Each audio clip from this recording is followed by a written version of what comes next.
بسم اللہ الرحمن الرحیم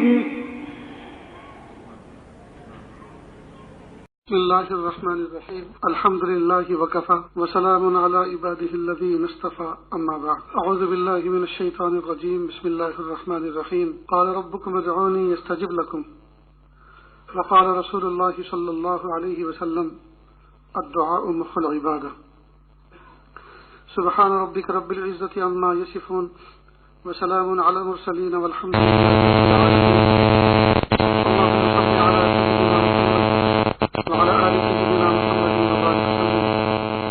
اللهم صل على سيدنا محمد وعلى آل سيدنا محمد وبارك وسلم اللهم صل على سيدنا محمد وعلى آل سيدنا محمد وبارك وسلم اللہ رب العزت نے جمعہ کی نماز کے بعد فارغ ہو کر ہمیں کچھ اپنی باتیں سننے کے لیے مجتمع فرمایا اور بیٹھنے کی توفیق عطا فرمائی۔ اللہ تعالیٰ اس وقت کے اندر ہمیں برکت عطا فرمائے اور کچھ ایسی باتیں سننے سنانے کی توفیق عطا فرمائے جو ہماری بہت ضرورت کی ہیں۔ دیکھو دوستو، اللہ چاہتے یہ ہیں کہ میرے بندے میری طرف متوجہ رہیں۔ آج کا دور سیل فون کا دور ہے، موبائل کا دور ہے۔ ہر آدمی وہ ہینڈ سیٹ لینا پسند کرتا ہے یا اس کمپنی کا سیم لینا پسند کرتا ہے جس کا ٹاور برابر ملتا رہے، تاکہ جب چاہے وہ اپنے کسی ریلیٹیو سے متعلق سے رابطہ کر سکے، بات کر سکے۔ لیکن کمپنی بھی یہ نیٹ ورک اس کو اس وقت دے گی جبکہ یہ بھی ریچارج کرواتا رہے۔ ایک مرتبہ ریچارج کرانے کے بعد پھر صبح سے شام تک بھی اگر فون اٹھا کے دیکھتا رہے گا تو اسے اس کا رابطہ کسی سے نہیں ہو سکے گا۔ تو بندہ چاہتا تو یہ ہے کہ اللہ میری طرف متوجہ ہیں، اس کی چاہت سے پہلے اللہ اس کی طرف متوجہ ہیں، اس کی چاہت سے پہلے اللہ تعالیٰ اس کی طرف متوجہ ہیں۔ لیکن ہوتا یہ ہے کہ بندہ ذات حق کی طرف خود متوجہ نہیں ہوتا۔ اگر یہ ذات حق کی طرف خود متوجہ ہو، ذات حق کی طرف خود متوجہ ہو تو پھر اللہ تعالیٰ کی رحمت اس کا ساتھ دے۔ اس لیے آج کی اس مجلس میں ہم نے یہ موضوع اپنایا کہ ہم دعاؤں کے اندر کس طرح اللہ تعالیٰ کی طرف متوجہ ہوں۔ یاد رکھیں، دعا اللہ تعالیٰ کی محبت ملنے کا ایک بہت بڑا ذریعہ ہے۔ اس لیے کہ آدمی دعا کے معنی کہ پکارنا، دعا کے معنی ہے پکارنا، تو آدمی پکارتا اس کو ہے جس کو وہ اپنے سے بڑا سمجھتا ہے، پکارتا اس کو ہے جس کو اپنے سے قوی سمجھتا ہے، پکارتا اس کو ہے جس کو مشکل کشا سمجھتا ہے، پکارتا اس کو ہے جس سے اس کی ضرورتیں پوری ہو سکتی ہوں۔ جی، تو اگر کوئی بندہ ذات حق کو پکارتا ہے تو اس کا مطلب یہ کہ وہ یہ سمجھ چکا ہے کہ اللہ ہی ہے جو میرے مدعا ہے، ذات حق ہی ہے جو میری ضرورتوں کو پوری کر سکتی ہے۔ تو دعا کے ذریعے سے بندہ اللہ تعالیٰ کا قرب بھی حاصل کرتا ہے، اللہ کی محبت بھی حاصل کرتا ہے، اور محبت مطلوب ہے، محبت مطلوب ہے۔ تو محبت اللہ تعالیٰ کی حاصل کرنے کے لیے ایک طریقہ یہ ہے کہ بندہ دعا کا اہتمام کرے۔ عجیب بات، دنیا میں ایک دستور ہے کہ جب کوئی آدمی کسی کو زیادہ پکارتا ہے تو وہ کہتا ہے کہ یار تم تو میرے پیچھے پڑ گئے۔ جب کسی معاملے میں اس کو پکار، فون آیا، کیا بات ہے بھائی ہم آپ کو یاد کر رہے ہیں، کیا یار مصیبت ہے، تم تو آرام ہی نہیں کرنے دیتے، ہر وقت اپنے یہاں بلاتے ہیں، ہر وقت آنے کی بات کرتے ہیں۔ تو آدمی چاہے زبان سے نہ کہے لیکن دل میں سوچتا ہے۔ تو دنیا کا دستور یہ ہے کہ جو جتنا دوسرے کو یاد کرتا ہے، بلاتا ہے، وہ اس سے عاجز آ جاتا ہے۔ لیکن اللہ کے یہاں دستور یہ ہے کہ جو بندہ جتنا زیادہ اللہ کو پکارتا ہے، اللہ کی اتنی محبت اس کو ملتی ہے۔ بلکہ الٹا ہے، جو پکارنے میں اور اللہ سے دعا کرنے میں کوتاہی کرتا ہے، اللہ اس سے ناراض ہوتے ہیں۔ اس لیے ہمیں چاہیے کہ ہم دعاؤں کے ذریعے سے اللہ کی محبت کو حاصل کریں، اللہ کا قرب حاصل کریں۔ اب ایک ہے دعا کا پڑھنا اور ایک ہے دعا کا مانگنا۔ ہم لوگ کیا کرتے ہیں، دعائیں پڑھتے ہیں، نہ اس میں معنی کی طرف ذہن کا تبادل ہوتا ہے، نہ یہ پتا ہے کہ ہم مانگ کیا رہے ہیں، مضمون کیا ہے، اس کو کس طرح سے مانگنا چاہیے، جی کچھ پتہ نہیں چلتا۔ تو ہمیں چاہیے کہ ہم دعا کے مانگنے کے عادی بنیں۔ اللہ کے محبوب صلی اللہ علیہ وسلم نے جو دعاؤں کے الفاظ اپنی زبان سے نکالے ہیں، جن دعاؤں کا تلفظ اپنی زبان مبارک سے، لب مبارک سے کیا ہے، اگر ان الفاظ سے ہم اللہ کو پکاریں تو یہ اقرب الی الاجابت ہوا کرتی ہے دعا، اس لیے کہ محبوب صلی اللہ علیہ وسلم نے وہی الفاظ اپنی زبان سے نکالے جو اللہ پاک نے ان کی زبان پہ جاری فرمائے، اور ظاہر ہے کہ محبوب کی زبان پر جاری ہونے والے الفاظ سے زیادہ بامانی الفاظ پہ ہو ہی نہیں سکتے۔ لیکن بہت بڑی کمی کوتاہی یہ ہو رہی ہے کہ ہم اللہ کے محبوب صلی اللہ علیہ وسلم کی جو مسنون دعائیں ہیں، ان دعاؤں کے مجموعے سے اللہ کی مدد ہم حاصل نہیں کرتے۔ پھر وہی بات کہ محبوب صلی اللہ علیہ وسلم کی جو دعاؤں کے مجموعے ہیں، مناجات مقبول کی شکل میں، حزب العظم کی شکل میں، جی اب ان کو ہم پڑھتے ہیں تو پڑھنا الگ چیز ہے، مانگنا الگ چیز ہے۔ اگر ہم ان کو اس طرح سے پڑھ لیں ایک بار کہ ان کے معنی بھی مستحضر ہو جائیں، تاکہ جس وقت ہم ان الفاظ کے ذریعے سے اللہ کو پکاریں، اللہ سے مانگیں، تو ان الفاظ کے ساتھ ساتھ معنی کی طرف بھی ہمارے ذہن کا تبادل ہو کہ ہم ان الفاظ میں مانگ کیا رہے ہیں۔ مثال کے طور پر یہ عاجز کہا کرتا ہے کہ وضو کے درمیان ایک دعا مسنون ہے، تو دعا کے وضو کے بعد ہم کیا دعا پڑھتے ہیں؟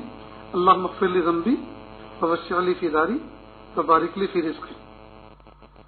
جی اب دیکھیے یہ الفاظ اللہم اغفر لی ذنبی ووسع لی فی داری وبارک لی فی رزقی، وضو کیا جا رہا ہے کس کے لیے؟ نماز کے لیے۔ ہونا تو یہ چاہیے تھا کہ وضو سے پہلے، جیسے وضو نماز کی تیاری ہے، تو وضو میں جو دعا پڑھوائی جا رہی ہے اور بتائی جا رہی ہے، اس دعا میں بھی نماز ہی کی کوئی تیاری مانگی جاتی ہے کہ اللہ وضو کو اچھا کر دیجئے، وضو کی عبادت اس کو قبول کر لیجئے، اور اس وضو سے پڑھی جانے والی نماز کو جی اپنے قرب کا ذریعہ بنا دیجئے۔ ہونا تو یہ چاہیے تھا مضمون، لیکن مضمون کیا ہے؟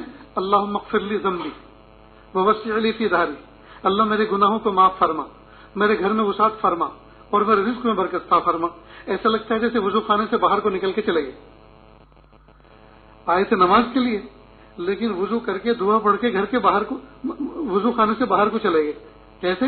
اس لیے کہ وضو کے بعد مغفرت بھی مانگ لی گناہوں کی، جی اب وسعت گھر مانگی، گھر کی وسعت مانگی، اور گھر میں کھانا پینا مانگا، تو اب بڑا گھر تلاش کرو یا بڑا گھر بناؤ اور کھاؤ پیو مزے کرو، اب مسجد میں آنے کی ضرورت کیا ہے؟ لیکن دیکھیے محبوب صلی اللہ علیہ وسلم کی اس دعا میں کتنی بڑی عجیب حکمت ہے۔ اللہم اغفر لی ذنبی، وضو کرنے والا بندہ وضو کرتے ہوئے کیا پڑھ رہا ہے؟ اللہ میرے گناہوں کو معاف فرما، یعنی حدث کا جو حادثہ پیش آیا، میرا جو وضو ٹوٹا، جی جس سے میرا نور رخصت ہو گیا تھا، پیارے اللہ آپ نے وضو میں مخصوص طریقے سے پانی کا استعمال کرنے کا طریقہ ہمیں بتایا، ہم نے وہ استعمال کر لیا، اور اس کی برکت سے آپ وہ دوبارہ نور جو حدث کی وجہ سے رخصت ہو جاتا ہے، دوبارہ آپ نے میرے اعضاء پہ اس کو طاری کر دیا، جی تو اعضاء تو صاف ستھرے ہو گئے، اعضاء تو منور ہو گئے، لیکن پیارے اللہ اس دل کا میں کیا کروں جو گناہوں سے رچا بسا ہے، سیاہ ہو چکا ہے؟ تو کہا اللہم اغفر لی ذنبی، کہ اللہ میرے گناہوں کو بھی معاف فرما۔ جیسے پانی استعمال کر کے میں نے اپنے آپ کو سونا سجیلا کر لیا، صاف ستھرا کر لیا، میل کچیل جسم کا دور ہو گیا، پیارے اللہ جسم کا میل تو پانی کے ذریعے سے دور ہو گیا، لیکن باطن کے میل کو کیسے دور کروں جو گناہ کی وجہ سے میرے دل پر لگ گیا ہے، جس کی وجہ سے میرا دل تاریک ہو گیا ہے، اس کو کیسے دور کروں؟ تو کہا اللہم اغفر لی ذنبی، اللہ میرے گناہوں کو معاف فرما۔ جی پھر کیا فرمائے؟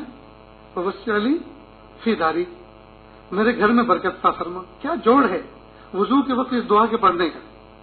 جب آدمی ظاہری اعتبار سے بھی صاف ستھرا ہوگا، سونا سجیلا ہوگا، اور باطنی اعتبار سے بھی منور ہوگا، باطنی اعتبار سے گناہوں سے پاک ہو چکا ہوگا، تو شان محبوبیت میں اضافہ ہوگا۔ ہر آدمی مسافہ کرنا چاہے گا کہ نہیں؟ ہر آدمی معانقہ کرنا چاہے گا کہ نہیں؟ ہر آدمی یہ چاہے گا کہ نہیں کہ میں آپ کے گھر چلوں؟ تو گھر بڑا ہوگا تبھی تو بٹھائیں گے ان کو۔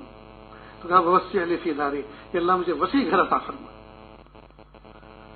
اور جب ملنے والوں کا ازدحام ہوا، گھر پر آئے، بھیڑ لگی، تب ان کو بھوکے بھوکے ایسے اٹھا کے بھیج دیں گے؟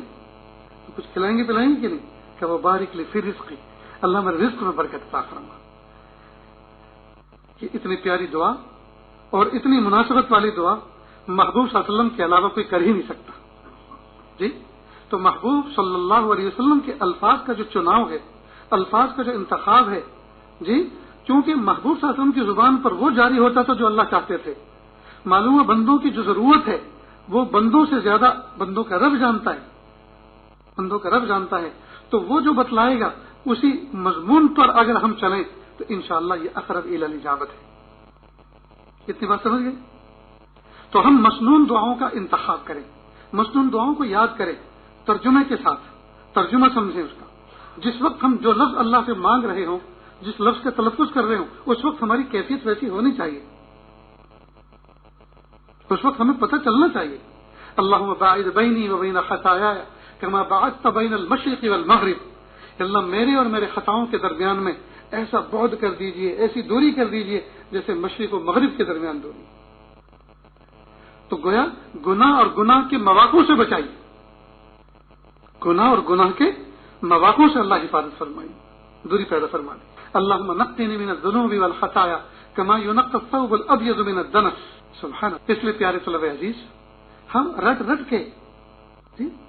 کے صرف ہم الفاظ کے حافظ نہ بنیں، بلکہ ان الفاظ سے چاہا کیا جا رہا ہے، مضمون کس طرح کا ہے، محبوب صلی اللہ علیہ وسلم نے کس پس منظر میں یہ دعا کی ہے، کس انداز سے دعا کی ہے، ہم اس کیفیت کے ساتھ مانگیں، استحضار کے ساتھ مانگیں۔ تو دعاؤں کے ذریعے سے اللہ کی محبت ملتی ہے، بندہ دعاؤں کے ذریعے سے اللہ کا قرب اختیار کرتا ہے۔ جب بندہ اللہ سے دعا مانگتا ہے تو اللہ کو اپنے قریب پاتا ہے، اپنے قریب پاتا ہے، اور جب اللہ کا قرب مل گیا، اللہ قریب آ گئے، اللہ کا قرب ہمیں مل گیا، ہم اللہ کے قریب ہو گئے، اب کیا جی اب کون سی مصیبت ہے جو ہمارے پاس آئے گی؟ اس لیے کہ اتنی بڑی ہستی جی خالق کائنات کا جب ہمارے ساتھ ان کی نصرت ہے، ان کی مدد ہے، تو کیا مجال ہے کہ کوئی چیز نقصان پہنچائے؟ بات سنا گے؟ تو قدم قدم پر جو پڑھی جانے والی دعائیں ہیں، ان دعاؤں کے ذریعے سے ہم اللہ کا قرب اختیار کریں، یہ بات یاد رہے گی۔ اب دعاؤں میں ایک بات یہ سمجھیں کہ جب کوئی ہم عمل کریں، جب ہم کوئی عمل کریں، اس عمل کی مناسبت سے ہم اللہ تعالیٰ سے دعا مانگیں۔ اس کو کہتے ہیں موقع کے مناسب دعا کرنا، موقع کے مناسب دعا کرنا۔ موقع کی مناسبت سے جب کوئی بات کی جاتی ہے تو وہ سونے کی ڈلیوں کی مانند ہوتی ہے۔ کوئی آدمی کوئی بات کہتا ہے کسی موقع پر تو کہتا ہے کیا بات کہی، دل خوش کر دیا آپ نے، دندہ شکن جواب دے دیا، اس موقع پر اس سے بہتر کوئی بات تو ہو ہی نہیں سکتی۔ جیسے موقع پہ کہی ہوئی بات سونے کی ڈلیوں کی مانند ہوتی ہے، اسی طرح موقع کی مناسبت سے کی جانے والی دعا بھی اقرب الی الاجابت ہوا کرتی ہے۔ اب موقع کی مناسبت سے کیسے دعا کی جاتی ہے ذرا سمجھتے چلیں۔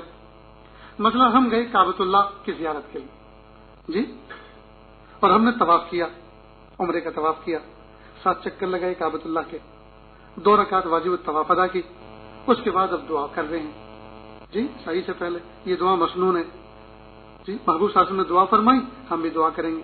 اب کعبۃ اللہ آنکھوں کے سامنے ہوتا ہے اور ہاتھ پھیلے ہوئے ہوتے ہیں، وہ بھکاری دربار میں حاضر ہوتا ہے ہاتھوں کا پیالہ بنا کر۔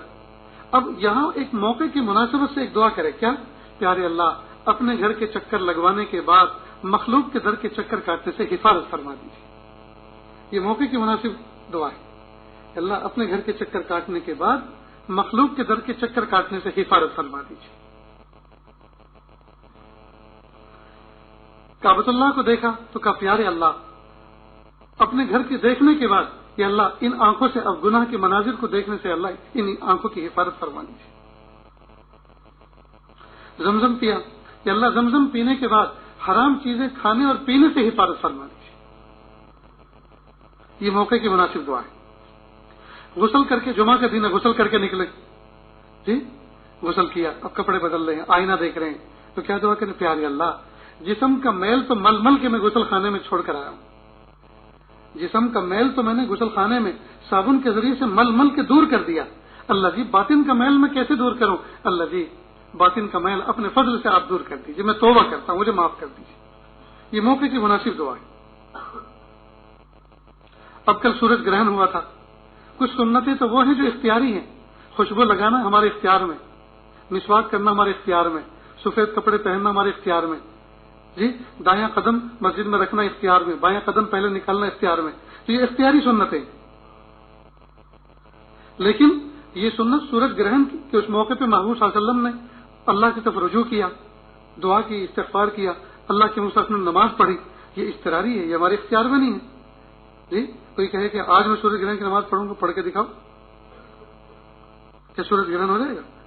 کہ چلو ایک بندہ ذرا چاہتا ہے کہ ہو جائے تو سورج بھی ذرا ڈھل کے دکھا دے، سورج کبھی ڈھلے گا؟ اب ہم مناسبت سے دعا کریں، پیارے اللہ جو آپ نے اتنی عجیب و غریب مخلوق بنائی ہے، ایسا نیر تابہ، ایسا روشن چراغ، جی کہ جس کو آپ نے ایک مناسب فاصلے پہ رکھا، اگر فاصلہ کم ہو جائے تو زمین کو جلا کر خاک کر دے، اور فاصلہ زیادہ ہو جائے تو پوری زمین برف سے جمی ہوئی نظر آئے، جینا دوبھر ہو جائے۔ جی ایسی عجیب مخلوق، اتنی عظیم مخلوق، جی ایسا دہکتا ہوا شعلہ، اور آپ نے ایک مناسب فاصلے پہ رکھا، اور پیارے اللہ وہ سورج جو صبح کو نکلتا ہے جاہ و جلال کے ساتھ، اور جی بالکل جب وسط آسمان میں پہنچتا ہے تو اس کا جلال دیکھنے جیسا ہوتا ہے، جی ساری چیزوں کو تپا کر رکھ دیتا ہے۔ لیکن پیارے رب یہ چیز بڑی نہیں ہے، آپ کا حکم بڑا ہے۔ کل تو آپ نے اس کو کل تو آپ نے اس کی راہ میں اٹکا دیا تھا، کسی چیز کو آپ نے اس کو بے نور کر دیا تھا۔ میرے پیارے رب یہ چیزیں منور نہیں ہیں، آپ چاہیں تو ان کو منور کر سکتے ہیں، اور آپ چاہیں تو ان کو ظلمت سے دوچار کر سکتے ہیں، اللہ حکم تو آپ کا چلتا ہے۔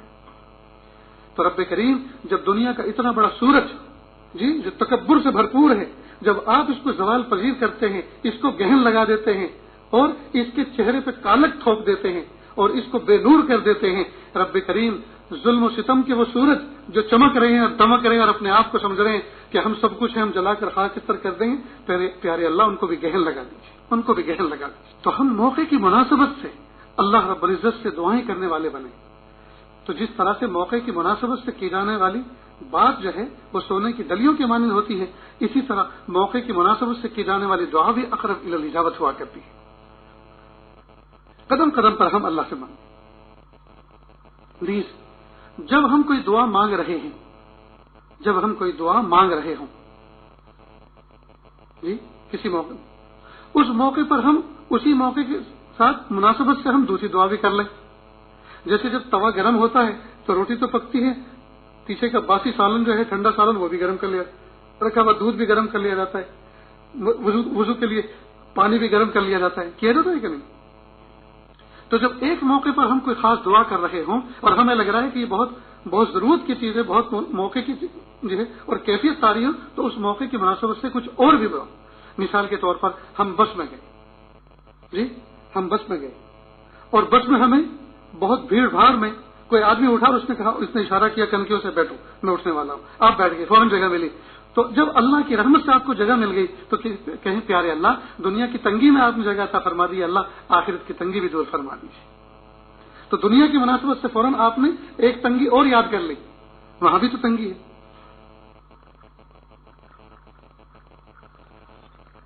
تو ہم اس طرح مناسبتوں سے اللہ تعالیٰ کو یاد کرنے والے بنے۔ نیز محبوب صلی اللہ علیہ وسلم نے جس موقع پر جو دعا مانگی، اس موقع پر اس سے بہتر کوئی دعا ہو ہی نہیں سکتی، اس موقع پر اس سے بہتر دعا کوئی ہو ہی نہیں سکتی۔ طائف کے میدان میں کیا دعا مانگی محبوب صلی اللہ علیہ وسلم، ہائے ہائے، دل پھٹ جاتا ہے۔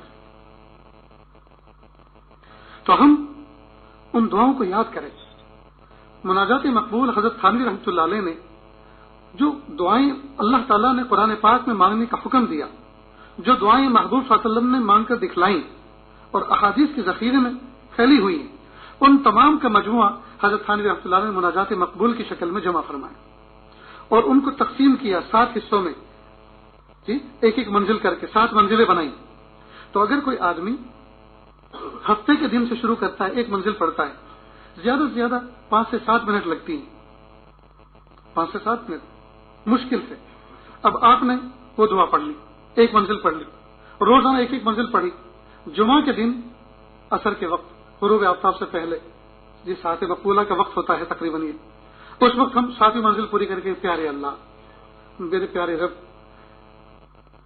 مناجات مقبول کی آج میں نے ساری دعائیں پوری کی ہیں، اللہ جی ان دعاؤں کو میرے حق میں، میرے بیوی بچوں کے حق میں، میرے بھائی بہنوں کے حق میں، میرے دوست احباب کے حق میں، میرے محسنین کے حق میں، میرے اساتذہ مشائخ کے حق میں اور پورے امت کے حق میں اللہ قبول فرما لیجیے۔ یہ کتنی بڑی بات ہو جائے گی۔ میرے 7 دن کے اندر آپ نے وہ ساری کی ساری دعائیں مانگ لی جو محبوب صلی اللہ علیہ وسلم زندگی بھر مانگ کے دکھائیں، جن دعاؤں کے مانگنے کا اللہ پاک نے قرآن پاک میں حکم دیا۔ کتنی بڑی بات ہے، آسانی سے کیا جا سکتا ہے۔ اللہ پاک نے حج عمرے کا اگر موقع عطا فرمایا ہے تو حج عمرے پر ہم روزانہ 7 منزلیں پڑھ سکتے ہیں۔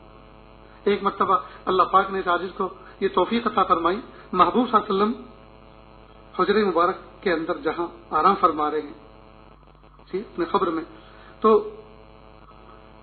مسجد نبی کی دائیں طرف کو اگر قبلہ رخ پشت کر کے کھڑے ہوتے دائیں طرف کو قدم مبارک ہے، تو جس طرف قدم مبارک ہے اس طرف جو پیسج ہے اس کو اقدام عالیہ کہتے ہیں، وہاں بیٹھنے کا موقع ملا تو آج مناجات مقبول ساتھ لے کر گیا، سفر میں الحمدللہ ساتھ رہتی ہے، تو اب ہم نے وہ دعا پڑھنی شروع کی، مناجات مقبول پوری کی پوری پڑھنی شروع کی۔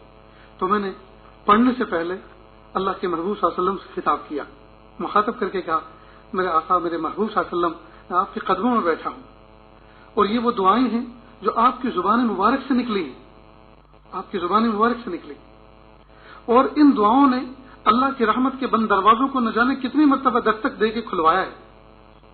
پیارے محبوب صلی اللہ علیہ وسلم، آج ان مبارک الفاظ کو اپنی گندی زبان سے میں تلفظ کر رہا ہوں، آپ اس کے اختتام پر آمین فرما دیجئے اور امت کے حق میں یہ مناجات قبول ہو جائے، اس کی دعا فرما دیجیے۔ لہذا 1.25 گھنٹہ 1 گھنٹہ کتنا مجھے لگا، اللہ رب العزت نے عافیت کے ساتھ وہ دعائیں پڑھنے کی توفیق عطا فرمائی۔ تو اگر ہم عمرے پر جائیں، حج پر جائیں، بیت اللہ کے سامنے بیٹھ کر، مسجد نبی میں بیٹھ کر، اقدام عالیہ میں اللہ موقع عطا فرما دے وہاں بیٹھ کر، اصحاب صفہ پر بیٹھ کر، یہ جو مستجاب مقام ہیں ان جگہوں پر بیٹھ کے اگر ہم مناجات مقبول پڑھ لیں اور اللہ سے مانگیں تو دوستوں ہمیں پرائیویٹ لمیٹڈ کچھ مانگنے کی ضرورت ہی نہیں ہے۔ یہ جو ہمارا مزاج بنا ہوا ہے نا کہ جب تک ہم اردو میں گجراتی میں اپنے انداز سے کچھ نہ مانگ لیں وہاں تک چین نہیں پڑتی، سوچتے ہیں کہ یہ تو ٹھیک ہے اللہ کے نبی نے جو مانگا، لیکن وہ جو مجھے شہر کے اندر ایک چوک میں دکان چاہیے وہ تھوڑی کتاب میں ہے، وہ تو مجھے اپنے انداز سے کہنا پڑے۔ ان دعاؤں کے اندر سب کچھ دعائیں آ گئی جی۔ کئی مطلب وہاں جاتے ہیں دعا مانگتے لمیٹڈ، پیارے اللہ بس ایک بیٹا چاہیے اور کچھ نہیں چاہیے، کیونکہ اولاد نرینہ اولاد کا خواہاں ہے، بہت دنوں سے تمنا ہے، اور بیٹیاں ہو رہی ہیں تو کہ اللہ صرف ایک بیٹا دے دیا اور کچھ نہیں چاہیے۔ تو کیا بیٹے کی سعادت مندی چاہیے؟ وہ بیٹا اگر ڈاکو اور ڈون اور بدماش نکلا تو کیا ہوگا؟ اس کی سعادت مندی نہیں چاہیے جی، اس کے لیے رزق نہیں چاہیے، اس کے لیے نعمتیں نہیں چاہیے۔ تو یہ حسر کے ساتھ یہ اللہ بیٹا دے دیا اور کچھ نہیں چاہیے، گویا اس وقت ان الفاظ میں مایوسی ٹپک رہی ہے کہ اللہ آپ کے خزانے میں چونکہ کمی آ گئی نعوذ باللہ، تو بس آپ لے دے کے کچھ ایک بیٹا ہی دے دو نا اور کچھ نہیں چاہیے، اور مجھے مانگنا تو بہت کچھ تھا لیکن کچھ نہیں چاہیے آپ کو کیونکہ آپ بہت بخیل ہیں نعوذ باللہ۔ کیا مطلب ان الفاظ کا؟ اس حسر کے ساتھ اللہ سے مانگنا نہیں جی۔ وقت کا وزیر، وقت کا بادشاہ اپنی آیا کے گھر پر آئے اور وہ کہے بتاؤ کسی چیز کی ضرورت ہو تو اس سے کہے کہ بس کچھ نہیں چاہیے، بس ایک چونی دے دو جی، 1 روپے کا سکہ دے دو اپنے ہاتھ سے اور کچھ نہیں چاہیے، تو کیا 1 روپیہ سے کام چل جائے گا؟ ضرورتیں پوری ہو جائیں گی؟ یہ تو اس کی توہین ہے، اس سے چونی کا سوال کرنا، 1 روپے کا سوال کرنا بادشاہ کی توہین ہے۔ تو اللہ کے دربار میں جا کر حسر کے ساتھ مانگے، تھوڑی سی نعمت مانگے، لمیٹیڈ مانگے، یہ تو اس دربار کی توہین ہے۔ پھر ایک بہت بڑی کمی کوتاہی ہم سے کیا ہوتی ہے کہ ہم اللہ تعالیٰ سے کوئی بڑی نعمتوں کا سوال نہیں کرتے، اس لیے کہ بڑی نعمتوں کو اتنا بڑا سمجھتے ہیں، گویا یہ سمجھتے ہیں کہ اللہ کے لیے یہ تو دینا بہت مشکل ہے، نعوذ باللہ۔ مثلا میں آپ میں سے کسی سے کہوں کہ بھئی آپ ہیلی کاپٹر کیوں نہیں مانگتے تو آپ فوراً ہنس دیں گے، کچھ تو ابھی مسکرا دیے کچھ تو کہ میں اور ہیلی کاپٹر بہت مشکل ہے بھائی۔ یقیناً میں اور ہیلی کاپٹر مناسبت اس میں معلوم نہیں ہوتی کہ میں ایک غریب کا گھر کا، میں ایک کسان گھر کا، میں ایک مزدور گھر کا، میرا تو گھر بھی کرائے کا ہے جی، میرا خود کا ذاتی گھر بھی نہیں ہے، اور میں اور ہیلی کاپٹر تو بظاہر یہ مناسبتیں تو بہت بعید معلوم ہوتی ہیں، لیکن مانگے تو صحیح، ہمارے لیے مشکل ہے، دینے والے کے لیے تو مشکل نہیں، اور جب وہ دے گا تو پھر آن بان شان کے ساتھ دے گا، پھر وہ جب دیتا ہے شان کے ساتھ دیتا ہے۔ اصل میں ہمارا دائرہ سوچنے کا اتنا محدود ہو گیا، اتنا لمیٹیڈ ہو گیا کہ پوچھو مت۔ ایک مرتبہ ساجد کا ابتدائی دور میں ابھی فارغ ہوا تھا، میں کسی ملک میں گیا تھا، وہاں سے میں کچھ CD لے کر آیا اسلامک پروگرام کی، سافٹ ویئر تھے اس میں۔ تو میں نے اپنے کسی دوست کو کہا کہ میں یہ CD لے کر آیا ہوں۔ اس زمانے میں ہندوستان میں CD یہ جو کمپیوٹر میں چلتی ہے CD سافٹ ویئر کی، اس کی کاپی ہی 300 روپے میں ہوتی تھی، اور اس ملک سے میں 20-25 روپے کی مالیت کی لے کر آیا تھا ایک CD۔ تو میں نے اسے کہا اپنے دوست سے، میں کہا اللہ پاک نے CD تو دے دی، بس اللہ کمپیوٹر بھی دے دے۔ اس زمانے کا کمپیوٹر عالم کے پاس ہونا یہ کوئی بہت بڑی چیز سمجھی جاتی تھی۔ تو وہ زور سے ہنسے۔ میں نے کہا کیا بات ہے، کہا لگایا آپ نے میری دعا پر؟ کہ یہ تو ایسے ہی ہوا کہ راہ چلتے ہوئے شخص کو رسی مل گئی، تو رسی ہاتھ میں لینے کے بعد اس نے کہا اللہ رسی تو مل گئی، اب بھینس بھی دے دیجیے۔ آپ کو بھی ہنسی آ گئی اس بات پر؟ تو مجھے تو اتنا تعجب ہوا ان کے اس مضمون پر کہ اگر رسی ملی اور اس نے بھینس مانگی تو اس میں اس نے کون سا برا کر دیا؟ اللہ وہ ذات ہے کہ جس نے باندھنے کے لیے رسی دی ہے تو باندھنے کے لیے اللہ بھینس بھی عطا فرمائیں گے۔ اللہ وہ ذات ہے کہ جس نے کمپیوٹر میں چلنے والی CD دی ہے تو چلانے کے لیے کمپیوٹر بھی عطا فرمائیں گے۔ ہم مایوس کیوں ہوتے ہیں؟ ہم مایوس کیوں ہوتے ہیں؟ تو ہم ہر چیز کو اپنے اوپر قیاس کرتے ہیں اور ہر چیز کو اپنی عقل کی ترازو میں تولتے ہیں۔ یاد رکھیں اس سے ذرا ہٹیں، ہم تھوڑے بلند ہوں اور ذات حق پر نظر رکھیں، ذات حق پر نظر رکھیں۔ ہم بڑے نہیں ہیں، اللہ بڑے ہیں۔ ہماری سوچ بڑی نہیں ہے، اللہ کی ذات بڑی ہے۔ ہماری تدبیریں بڑی نہیں ہیں، اللہ کے فیصلے بڑے۔ ہمارے قرضے بڑے نہیں ہیں، اللہ کے خزانے بڑے۔ ہماری بیماریاں بڑی نہیں، اللہ کی شفا بڑی۔ جہاں بندہ عاجز ہوتا ہے، جہاں بندے کی ساری تدبیریں ختم ہوتی ہے، وہیں سے تو اللہ کی رحمت شروع ہوتی ہے، آگے اللہ کی قدرت شروع ہوتی ہے۔ اللہ اکبر کبیر۔ اس لیے ہمیشہ ہم کلمہ پڑھ کر اپنے ایمان کی تجدید کرتے رہیں، اللہ تعالیٰ سے عہد کرتے رہیں، معاہدے کرتے رہیں، اور اللہ کہیں پیارے اللہ یہ آپ کی ذات پر ایمان رکھنے کا جو حق ہے اللہ حق ادا کرنے کی توفیق عطا فرما دیجیے۔ ہم بہت سطحی ہو چکے ہیں، اسباب کی دنیا میں رہتے ہوئے اسباب کے ایسے غلام ہو چکے ہیں کہ اسباب کے ماورا ہم دیکھنے کی کوشش ہی نہیں کرتے۔ حالانکہ اللہ پاک نے قرآن پاک بھرا پڑا ہے بہت سارے واقعات، کتنے جملے ایسے ہیں کہ اللہ رب العزت نے بندوں کو جھنجھوڑا۔ ایک موقع پر اللہ تعالیٰ نے مثال دے کر واضح کیا سیدنا ابراہیم علیہ السلام کے ذریعے سے۔ کیا حکم دیا اللہ پاک نے؟ ابراہیم اپنے بیٹے کو ذبح کرو ہماری راہ میں۔ سیدنا ابراہیم علیہ السلام لے کر گئے جی، اور پوری تدبیر کے ساتھ گئے، چھری پہ دھار بھی تیز لگا لی، رسی بھی لے لی، بچے کو لٹا بھی دیا، باندھ بھی دیا، اور چھری مضبوطی کے ساتھ چلانا شروع بھی کر دیا، ہاتھ بھی مضبوط، چھری بھی تیز جی، اور کٹنے والی چیز بھی بڑی نازک، اور نہیں کٹی۔ اللہ نے یہ دکھایا کہ اے میرے بندو سنت اللہ تو یہی ہے کہ چھری ہمیشہ کاٹتی ہے، لیکن سنت اللہ کے پیچھے قدرت اللہ بھی تو ہے۔ چھری ہمیشہ کاٹتی ہے لیکن ہمیشہ کاٹتی ہے ہمارے حکم سے، آج وہ نہیں کاٹتی تو ہمارا حکم ہے اس کے پیچھے، آج وہ نہیں کاٹتی تو ہمارا حکم ہے۔ تو جس طرح سے ہم اس بات پر یقین رکھتے ہیں کہ چھری ہمیشہ کاٹتی ہے، تو ہم اس بات کا بھی تو یقین رکھیں کہ چھری کے پیچھے اللہ کا حکم ہوتا ہے، چھری کے پیچھے اللہ کا حکم ہوتا ہے۔ تو ہم اپنے یقین کو بڑھائیں، خوف سے نکلیں، ڈر سے نکلیں، وہن سے نکلیں، بزدلی سے نکلیں، اور بار بار کلمہ پڑھ کے اپنے ایمان کی تجدید کریں، دعاؤں کے ذریعے سے اللہ تعالیٰ کی ذات کی طرف متوجہ ہوں، دعاؤں کے ذریعے سے اللہ کی ذات کی طرف متوجہ ہوں۔ اور یہ جو آئے دن کی دھمکیاں اور یہ آئے دن کی جو خبریں آتی ہیں، ان کو پڑھ پڑھ کے، ان کو دیکھ دیکھ کے بالکل اللہ کی رحمت سے مایوس ہونے کی ضرورت نہیں ہے۔ ہم وہ کریں جو اللہ نے ہمیں کرنے کا حکم دیا ہے۔ تو دعاؤں کے ذریعے سے ہم اللہ کا قرب حاصل کریں۔ اب ہمارا حال یہ ہے، ہم نماز پڑھتے ہیں، حالانکہ نماز سے پہلے بھی ہمیں دعا کرنی چاہیے۔ دعا تو ایک ایسا عمل ہے، تو ایک قلبی عمل ہے، زبان کے ذریعے سے کبھی کبھی اس کا اظہار ہوتا ہے، دعا تو حقیقت میں قلبی عمل ہے۔ دل میں اللہ سے بندہ جڑا رہے، قدم قدم پہ دعا کرتا رہے، قدم قدم پہ مانگتا رہے، کیونکہ جس اللہ کو ہم پکار رہے ہیں، جس اللہ سے دعا کے ذریعے سے ہمیں اپنے کام نکالنے ہیں، جس رب سے، وہ کوئی بہرا گونگا تو نہیں ہے نا کہ چلا کر کہیں گے تبھی سنے گا. وہ تو ہمارے دل کے ارادوں سے واقف ہے. تو ہم اپنے ارادوں کو صاف رکھیں، ہم اپنے ارادوں کو پاک رکھیں، اور اپنے دل کے اندر اللہ کی ذات سے ایسی تمنائیں اور ایسی امیدیں وابستہ کریں جن تمناؤں سے، امید سے اللہ خوش ہوتے ہیں. خواجہ حضرت نظام الدین اولیاء رحمۃ اللہ علیہ نے عجیب بات فرمائی کہ گو کہ مسنون ہے کہ جب کسی بندے کو کسی چیز کی ضرورت ہو تو 2 رکعت نماز صلاۃ الحاجت پڑھ کے اللہ سے دعا کرے، لیکن ہم تو جب 2 رکعت صلاۃ الحاجت پڑھتے ہیں اس میں بھی ہماری حاجت مطلوب ہوتی ہے، اللہ مطلوب نہیں ہوتے. 2 رکعت صلاۃ الحاجت پڑھنا مسنون ہے، لیکن 2 رکعت صلاۃ الحاجت پڑھنے میں بھی حاجت کی طرف ہماری توجہ ہوتی ہے، ذات حق کی طرف توجہ نہیں ہوتی. اس 2 رکعت میں بھی وہی چیز یاد آتی ہے کہ ابھی 2 رکعت پڑھ کے جا رہا ہوں، پاسپورٹ آفس جانا ہے تو ایسے میں رکشا کر کے جاؤں گا، اس کے بعد پھر بس میں بیٹھوں گا، پھر اسے اتروں گا، پھر رکشا کروں گا، اور پھر پاسپورٹ آفس جاؤں گا، پتہ نہیں وہاں لائن لگی ہوگی کہ نہیں، اللہ کرے لائن نہ ہو، اور پھر میں سبمٹ کروں گا، اور یوں پوچھے گا تو یوں کہوں گا، یوں پوچھے گا تو یوں کہوں گا. پوری نماز کے اندر یہی داستان چلتی. تو صلاۃ الحاجت میں حاجت ہماری مقصود بنی نا. حالانکہ صلاۃ الحاجت کیا تھی؟ صلاۃ الحاجت یہ کہ ذات حق کی طرف متوجہ ہوتا اور اس کو راضی کر کے اس سے کہتا.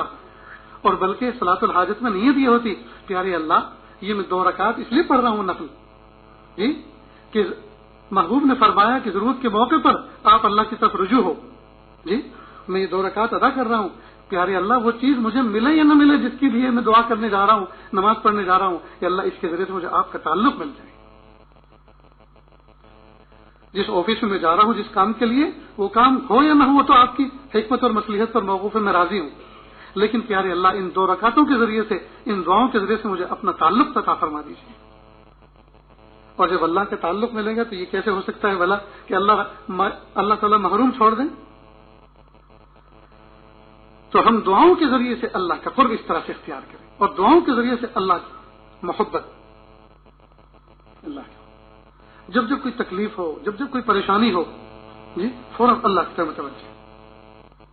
اور یاد رکھیں جو خوشحالیوں کے دن میں اللہ کی طرف زیادہ متوجہ ہوتا ہے، تو جب تنگی کے دن آتے ہیں تو اس وقت اس بندے کی دعائیں زیادہ قبول ہوتی ہیں. فرشتے خود سفارش کرتے ہیں، پیارے اللہ جب یہ خوشحالیوں کے دن میں آپ کی طرف متوجہ ہوتا تھا، اب اتنی تکلیف آئی ہے، اب تو بدرجہ اولا ہی متوجہ ہو رہا آپ کی طرف. اور پیارے اللہ جب ان دنوں کے اندر یہ آپ سے مانگتا تو ان دنوں میں اس کا ہے کون؟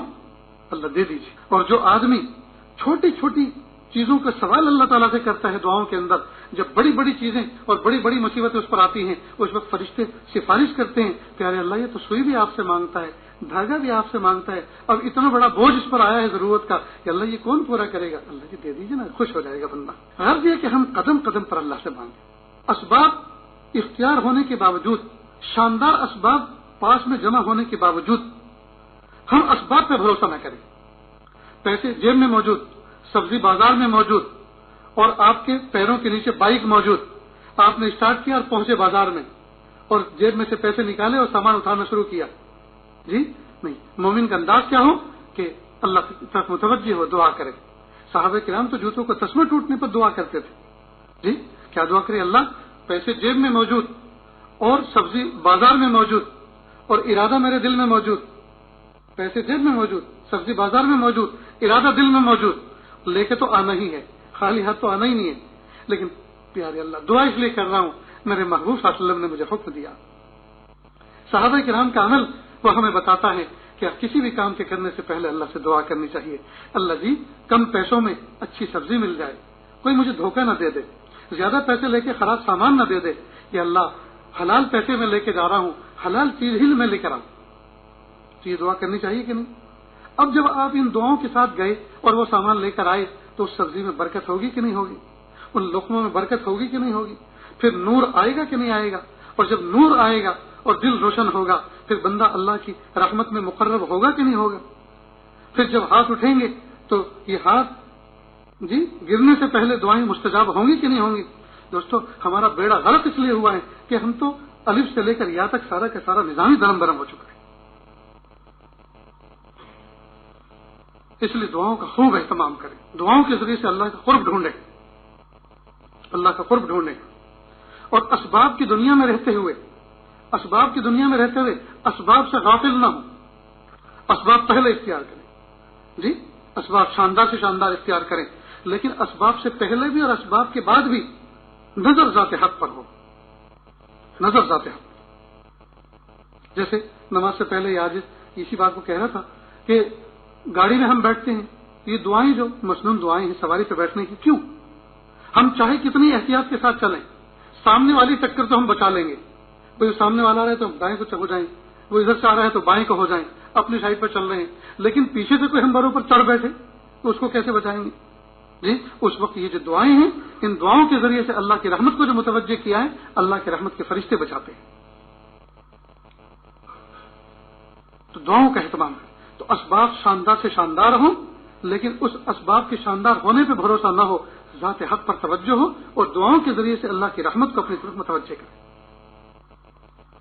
گناہ کر کر کے غفلت بسا بسا کر اپنے گھروں میں، اپنے دلوں میں غفلت کا ماحول سجا سجا کر ہم اللہ کی رحمتوں سے دور ہو گئے ہیں، اللہ کی رحمتوں سے دور ہو گئے، ورنہ کیا مجال کہ آزمائش کے لمحات اتنے لمبے ہوں۔ تو دعاؤں کا اہتمام کریں گے کہ نہیں کریں گے؟ پھر دعا سے متعلق ایک بات یہ سمجھ لیں، ایک ہے دعا کا کرنا، اور ایک ہے دعا کی درخواست کرنا، اور ایک ہے دعا کا لینا، یہ تین چیزیں الگ الگ۔ دعا کا کرنا، اللہ نے فرمایا ادعونی استجب لکم، مجھ سے مانگو میں تمہاری دعاؤں کو قبول کروں گا، حکم ہے اللہ کا، ٹھیک ہے، یہ ہے دعا کا مانگنا، دعا کا کرنا۔ ایک ہے دعا کی کسی کو درخواست کرنا۔ اللہ کے محبوب صلی اللہ علیہ وسلم نے حضرت عمر فاروق اعظم رضی اللہ عنہ سے ایک مرتبہ فرمایا کہ بھائی اپنی دعاؤں میں ہمیں یاد رکھنا، عمرے کے لیے تشریف لے جاتے، اپنی دعاؤں میں ہمیں یاد رکھنا۔ وقت کا نبی اپنے امتی سے کہہ رہا ہے اپنی دعاؤں میں یاد رکھنا، معلوم ہوا دعا کے لیے درخواست کی جاتی ہے، اس کا بھی ثبوت ملتا ہے۔ تو دعا کا کرنا اس کا حکم ہے، دعا کی درخواست کرنا اس کا ثبوت ہے، جی۔ اور ایک ہے دعا کا لینا، دعا کا لینا یہ کیا چیز ہے، اس کو ذرا سمجھیں۔ دعا کسی کا دل خوش کر کے لی جاتی ہے، کسی کو راحت پہنچا کر لی جاتی ہے، جی راحت پہنچا کے لے، کسی کی مصیبت میں کام آ کر لی جاتی ہے،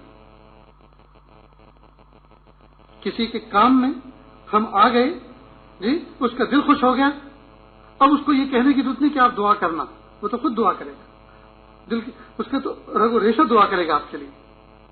لہذا بوڑھوں سے، اکابر سے، مشائخ سے، اپنے بڑوں سے ہم دعا لینے والے بنے، ان کا دل خوش کریں، ان کو راحت پہنچائیں، ان کو راحت پہنچائیں۔ کتابوں میں لکھا ہے جب ماں کی پیشانی پر بوسہ دے، جی ماں کی پیشانی پہ بوسہ دے اور ماں کا دل خوش ہو رہا ہو، اس وقت اللہ کی رحمت ایسی چھم چھم برستی ہے، اس وقت ماں بچے کے لیے ہاتھ اٹھا کے دعا کر دے گی تو اللہ قبول فرمانا۔ لیکن ہم اپنے اساتذہ، اپنے مشائخ کی دعاؤں کے قبول ہونے میں تو یقین رکھتے ہیں، لیکن اپنی سگی ماں کی دعائیں لینے والے نہیں بنتے، اس کی دعا میں یقین رکھتے ہیں، جاہل، اس کو جاہل سمجھتے ہیں۔ ہائے ہائے کتنی بری بات ہے، ماں کو جاہل سمجھتے ہیں۔ لہذا گھر سے جب بھی نکلو ہمیشہ امی دعا کرنا، امی اپنی دعاؤں میں یاد رکھنا، امی دعا کرنا اللہ مجھے علم نافع عطا فرمائے، امی دعا کرنا اللہ مجھے سبق سمجھنے کی توفیق عطا فرمائے، جو میں کتابیں پڑھ رہا ہوں مجھے مشکل لگ رہی ہیں، اللہ مجھے میرے لیے ان مشکل کتابوں کو آسان فرما دے، سمجھنا آسان فرما دے، فہم عطا فرما دے، امی میں جو کچھ پڑھوں اس پر عمل کرنے والا بنوں، اور امی جب میں فارغ ہو کر آؤں تو پھر اللہ تعالیٰ مجھے اس راستے کے لیے قبول فرما لیں۔ دعاؤں کی درخواست کرنی چاہیے، بوڑھے باپ سے دعا کی درخواست کرنی چاہیے۔ لیکن ایک بچے کے باپ کسان ہیں، ایک سیدھے سادے آدمی ہے، ایک ماں ان پڑھ ہے، پڑھی لکھی نہیں ہے، امی ہے، تو بچہ اس کو سمجھتے تو جاہل ہے، اس کی کیا دعا قبول ہو۔ اللہ اکبر کبیرہ، یہ کتنی بڑی ہماری کتنی گندی سوچ ہے، کتنی گھٹیا سوچ ہے۔ جس وقت ساجد کی والدہ کا انتقال ہوا، یہ اپنے گھر وطن گیا، انتقال تو جمعہ کے دن ہوا اور میں پہنچ سکتا تھا، لیکن 1-2 گھنٹہ تاخیر ہو جاتی، 1-2 گھنٹہ اس میں تاخیر ہو جاتی۔ میں نے سوچا کہ ایک دلیل بنے گی علاقے کے لوگوں میں کہ بھئی جمعہ کے بعد فوراً جنازہ نہیں اٹھا، حالانکہ جمعہ کے بعد بہت بڑا مجمع ہوتا ہے، بہت سے مسافر بھی ہوتے ہیں۔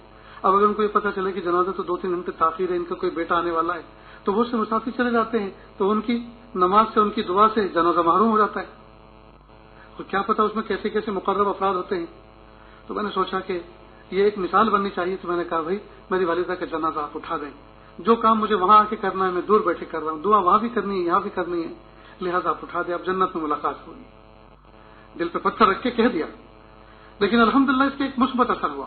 اگر اب جس علاقے میں عوام اس طرح کے ہیں، کوئی پردیش میں رہتا ہے، کوئی کہیں کوئی کہیں کوئی کہیں، اب جنازے میں تو تعجیل مطلوب ہے نا۔ اب اگر ہم 2 گھنٹے ان پر ایک مثال پیش کرتے کہ 2 گھنٹے کا انتظار کیا تو لوگ جو ہے 2 دن انتظار کرتے، اور دلیل یہ کہتے کہ وہ مولانا آئے تھے ان کی والدہ کے موقع پر 2 گھنٹے انتظار ہوا، تو اگر 1 دن زیادہ بڑھ جاتا، وہ تو قریب سے آئے تھے، ہمارا تو اور زیادہ دور سے آیا، تو کیا حرج ہے؟ تو کون زبان پکڑتا ان کی؟ میں دوسرے دن پہنچا، اب جب دوسرے دن گھر سے نکلا تو میرے لیے گھر سے قدم نکالنا مشکل ہو گیا، اس لیے کہ ہمیشہ جب رخصت ہوتا تھا تو اپنا سر اپنی والدہ کے سامنے جھکا دیتا تھا، اور والدہ چونکہ ضعیف تھی اور والدہ سر پہ ہاتھ رکھ کے دعا دیتی، اور سوچنے کے اللہ اب وہ سایہ تو چلا گیا، اب اس گھر میں کوئی ہستی ایسی تو ہے نہیں جو سر پہ ہاتھ رکھ کے دعا کرے۔ اس لیے پیارے بچوں، اپنے والدین کا سایہ غنیمت سمجھو، ان کی دعائیں لینے والے بنو، ان کا دل خوش کرو۔ اور یہ جو طلبہ مدارس میں پڑھنے والے ہیں، یہ بچے چھٹیوں میں جاتے تو ہیں، لیکن یہ بجائے ماں باپ کا دل خوش کرنے کے اور ان سے دعائیں لینے کے ان کے دل دکھا کے آتے ہیں، اس لیے کہ گھر سے نکلتے ہیں، ماں کھانا پکا کے انتظار کرتی ہے، اور بچے کا یہی پتہ نہیں ہے وہ کن دوستوں کے ساتھ بیٹھا ہے، تو کتنی تکلیف ہوتی ہوگی، سوچتی ہوگی کہ میں نے تو علم دین پڑھنے کے لیے بچے کو بھیجا تھا، یہ آخر اس کی کیا تربیت ہے؟ وہ اسکول میں جانے والا بچہ 70 دفعہ سلام کر کے گھر میں آتا ہے جاتا ہے اور کہتا ہے کہ امی میں 5 منٹ کے لیے بازار جا رہا ہوں ابھی آتا ہوں، اور یہ کیسی اس کی تربیت ہو رہی ہے؟ تو ہم اپنے عمل سے نہ ہم خود برے بن رہے ہیں، ہم اپنے اساتذہ کو بھی یہ برے بنا رہے ہیں، وہی ایسی تربیت ہماری کر رہے ہیں، نعوذ باللہ۔ تو کیسا تعارف ہم اپنے ادارے سے کروا رہے ہیں، اپنے اساتذہ کا ہم کیسا تعارف کروا رہے ہیں؟ تو عزیز طلبہ ذرا سوچیں، ہرگز ایسی حرکت نہ کریں جس کی وجہ سے ہمارے اساتذہ بدنام ہو، ہمارا ادارہ بدنام ہو۔ ہم اپنے ادارے کے لیے کچھ کر نہیں سکتے، اساتذہ کے لیے کچھ نہیں کر سکتے، تو کم از کم ان کی بدنامی کا باعث تو نہ بنے۔ تو والدہ کی دعا لیں، اپنے اساتذہ کی دعا لیں، اپنے مشائخ کی دعا لیں، بوڑھے ضعیف انسانوں کی دعا لیں، ان کو راحت پہنچائیں۔ مسجد کے اندر بہت سے بوڑھے آتے ہیں، اپنا عصا رکھتے ہیں ایک طرف، جوتے رکھتے ہیں ایک طرف، اب وہ آ رہے ہیں، اب ظاہر ہے کہ وہ عصا لینے کے لیے، جوتے لینے کے لیے ان کو چند قدم اور دور جانا پڑے گا۔ آپ نے دیکھا ان کا عصا ہے، فوراً عصا لے کے آپ تیار رہیں، جوتے ان کے پلٹ کے رکھ دیں تاکہ ان کو پہننے میں آسانی ہے۔ اتنی سی آپ نے خدمت کی، کسی کا دل خوش کر دیا۔ وہ تو جب تک گھر جائیں گے راستے میں دل میں دعائیں دیتے چلے جائیں گے، پیارے اللہ بیٹا ہو تو ایسا، بچہ ہو تو ایسا، اللہ اس کو نیک صالح بنا، اس کو سعادت مند بنا، اس کو بلند نصیبے والا بنا۔ کیسی کیسی دعائیں ملیں گی؟ تو ہم دعا لینے والے بنے تو بنیں گے نا انشاءاللہ۔ تو دعا کرنے والے بھی بنے، دعا کی درخواست کرنے والے بھی بنے۔ آج اس امت میں دعا کی درخواست کرنے والوں کی مقدار بہت زیادہ ہے، بہت زیادہ، اس لیے کہ اس کو خود کچھ کرنا تو پڑتا نہیں نا، حضرت دعا کرنا۔ بڑے بڑے پریشان حال بزنس مین لوگ ملتے ہیں، حضرت دعا کرنا، خاص دعا کرنا، خصوصی وقت میں دعا کرنا۔ اچھا، جس خصوصی وقت میں آپ یاد آ گئے تو وہ خصوصی وقت ہی کہاں رہا تھا، خاص وقت میں دعا میں یاد رکھنا۔ اور وہ پھر نہ نماز پڑھتے ہیں، نہ تسبیحات پڑھتے ہیں، نہ تلاوت کرتے ہیں، وہ سمجھتے ہیں فلاں بزرگ جو ہے نا وہ بہت صاحب نسبت ہیں، ان سے دعا کی درخواست کرتے کام ہو جائے گا۔ دوستوں، کچھ کام ہونے والا نہیں، کتنی بری بات ہے۔ اس کا مطلب تو یہ ہو کہ عقیدے کا بگاڑ ہے کہ اللہ تعالیٰ کچھ لوگوں کی سنتے ہیں، ہماری نہیں سنتے، نہیں، اللہ تو سب کی سنتے۔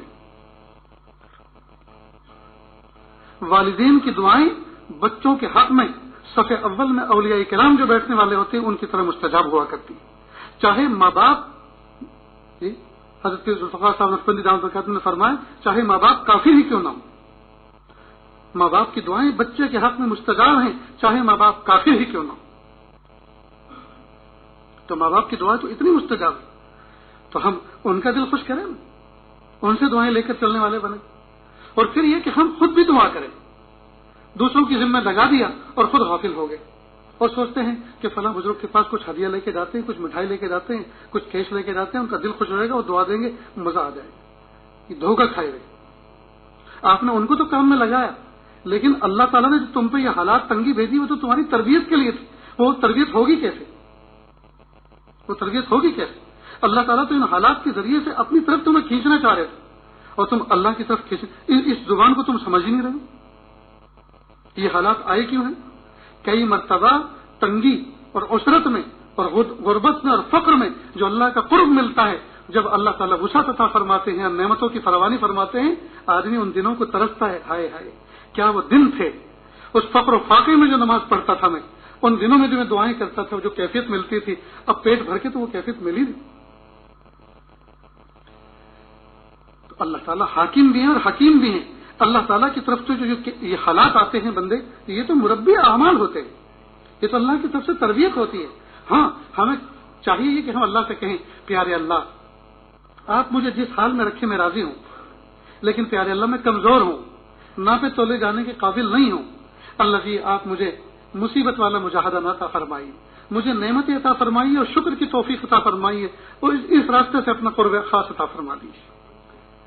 بھئی جب آئس کریم کھا کے اللہ کے تعلق اور قرب مل سکتا ہو تو چھوڑنے کا مجاہدہ کرنے کی کیا ضرورت ہے؟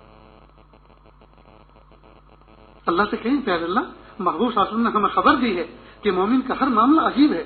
اس کو اگر مصیبت پہنچتی ہے اس سے وہ صبر کرتا ہے تو اس کو جنت ملے گی، اور اس کو اگر نعمتیں پہنچتی ہیں اور نعمتوں پہ شکر کرتا ہے تو اس کو جنت ملے گی. تو پیارے اللہ کے دونوں راستے کھلے ہوئے ہیں، دونوں ہاتھوں میں مومن کے لڈو ہیں کہ اللہ میں تو بہت کمزور ہوں، مصیبت بھیجے پھر میں صبر کروں پھر آپ جنت دیں. نہ پیارے اللہ یہ مجھ سے نہیں ہو سکتا، آپ مجھے نعمتیں دیجیے، نعمتوں پہ شکر کی توفیق دیجیے اور اس راستے سے جنت کا قرب عطا اپنا قرب عطا فرمائیے اور جنت میں داخلہ نصیب فرمائیے.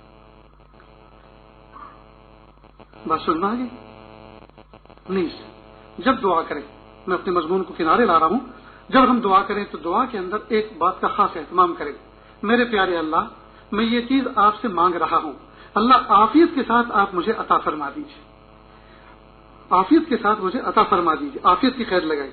اور پیارے اللہ یہ چیز جو میں آپ سے مانگ رہا ہوں اگر میرے آپ کے علم میں میرے حق میں یہ چیز بہتر ہے تو اللہ عافیت کے ساتھ عطا فرما دیجیے، اور نہیں بہتر ہے تو پیارے اللہ جو چیز بہتر ہے اس کو اس سے بدل دیجیے اور اس کی طلب اور خواہش کو بھی میرے دل سے نکال دیجیے.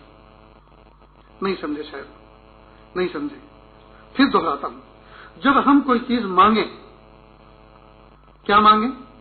چلو ایک ضمیر کا مرجع بھی بتا دیتے ہیں، مشاعر اللہ ہوتا ہے. مثال کے طور پہ نوجوان بچے ہیں، اب انہوں نے سوچا کہ فلاں خاندان میں فلاں لڑکی سے رشتہ ہونا چاہیے.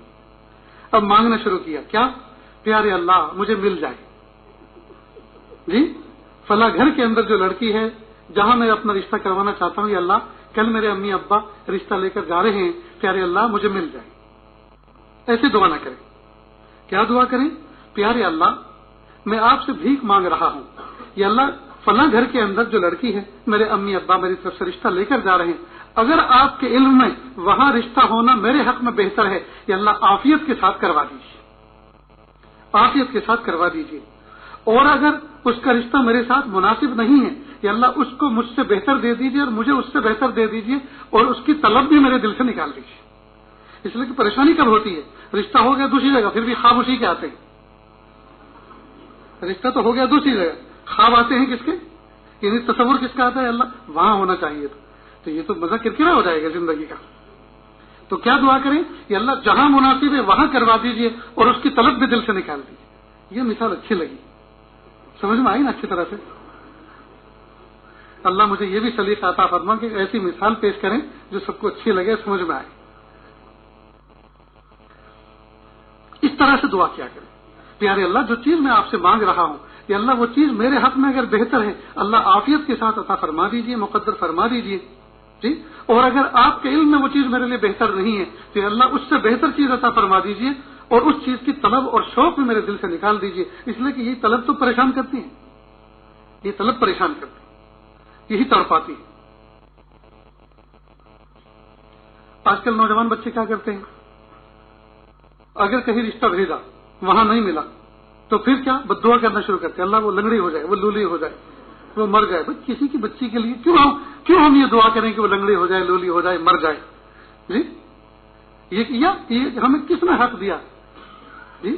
یہ تو فطرت کے بھی خلاف ہے، یہ تو شریعت کے بھی خلاف ہے کہ ہم کسی کے لیے اس طرح سے بد دعا کریں. نہیں، ہرگز نہیں، کوئی آپ کے لیے اس طرح کی بد دعا کرے تو آپ کو اچھا لگے؟ جب ہمیں اچھا نہیں لگے گا تو ہم کسی کی اولاد کے لیے اس طرح کی دعا، ان کے ماں باپ سے تو پوچھو ان کے دل میں اپنے بچے کی کیا جگہ ہے جس کے لیے ہم یہ بد دعا کر رہے ہیں؟